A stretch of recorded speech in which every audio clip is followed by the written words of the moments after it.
All right. Hey, Flooring Pros. Today we're going to talk about you young leaders out there and how difficult and challenging it is sometimes to be a young leader. How do you lead a team that's older than you are? How do you command respect and deal with the frustrations when people are resisting the changes that you're trying to implement?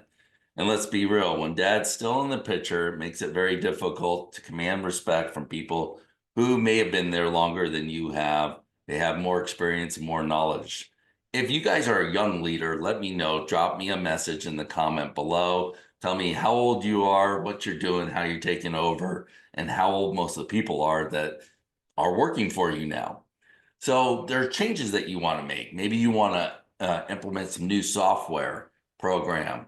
You want to introduce higher pricing. Let's get up with 2025 now and start charging the right prices. Or you guys want to roll out a different selling method or start charging for something that's always been free, such as installation. Sometimes people charge the same price. Now we got to charge 40 to 50% margins.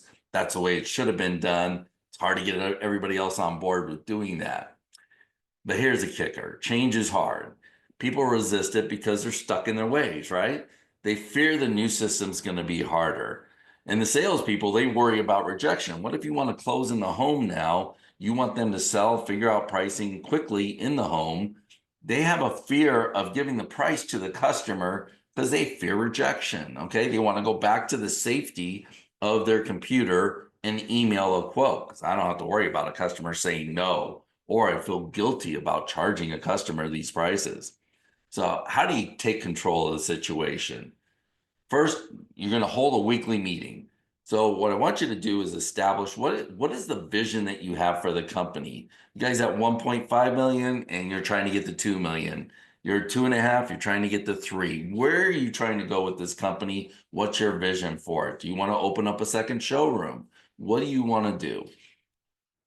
You want to keep your meetings short and productive. Okay. So they should be 20 to 30 minutes long and they should be early in the week. You don't want a complaint session. If it starts evolving into a bitch session, then you got to quash it. You got to establish a good, productive meeting. Okay. And then here's the things that you're going to talk about. First thing you want to talk about in your weekly meetings is the numbers. Where are you guys at for the year and where are you at for the month? And then we're going to talk about each salesperson. How is each salesperson performing? Where are they at for the year? Where are they at for the month? We want to keep score of the game, make it visible for everybody to see. You wouldn't watch a football game without them keeping score. You wouldn't be very interested. It's the same thing for your employees. Without keeping score, they're not interested in the game. Okay. They're just there. It's just a job. And they're going week to week without keeping score. Then the next is sales training. We want to improve our sales training, listening to when they get jammed up. You can put it on the whiteboard. You hear something where they get jammed up, let's talk about it. If you're working with me, we have videos for you to go over every week so you can get better and better as a team. And then marketing. What are you guys doing marketing wise that you need to inform your team of the advertising you're doing so you don't catch them off guard? Very common problem that we have with small businesses. And then problem solving. Anything that's going wrong, anything where you had a problem, a crew didn't show up on time or didn't have all the materials necessary, write that problem on the board when it happens and make sure that you're having a discussion on your weekly meeting. What processes can we put in place to avoid that problem?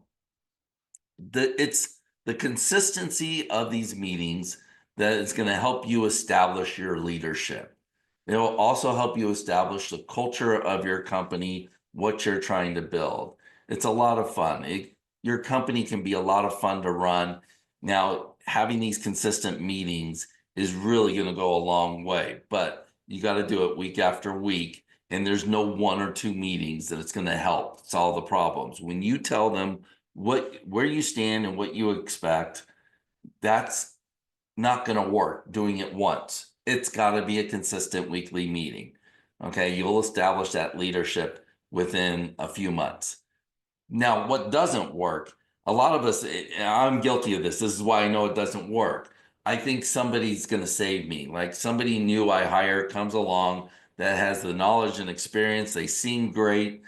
Nobody's going to save you. It's only the person in the mirror that's going to help you out. So don't expect that somebody that you hire is going to all of a sudden make everything better. You're still the leader. You're still in charge. It's up to you. It's your responsibility. You get some credit for their successes. A good leader puts that on somebody else, and you get all the blame for their failures. So you can't put it on the employees when they screw up. It falls back on you. You're in charge. Okay. You're dad now. You're in charge. Now, trying to get everybody's input is another thing that some people try to do to be nice. And quite frankly, they don't want to give their input. They want to be told what to do. Employees, there are some that want to be heard. And absolutely, you got an open door, hear anybody out. Anybody has good ideas and good suggestions. But one of the rules I made in my company is look, don't complain about the changes that we're making. Tell me how to make them better. If you don't like this, then give me a better solution. But don't come in here and tell me that this is a problem or you don't like it or we want to scrap this because you don't like it. Tell me what's your idea to make it better? So getting everybody's input is kind of weak on leadership because the reality is everybody doesn't want to give their input. And for the ones that do, then absolutely take their input. And the best thing that you can do is really hire a mentor. We all need coaches. We all need mentorship. So definitely reach out to me. Let's have a conversation if I'm the right person for you. If I'm not, then find somebody in your area or find somebody that you like, that you look up to, that can help you establish some of these rules and be a good leader in your company. Okay, it really helps you to have somebody backing you up that supports what you're saying, that can help you navigate some of these conversations and some of the complexities of being a young leader trying to work with older people in your company. All right, now, guys, let's get to work. It's time for you to profit now in the flooring industry.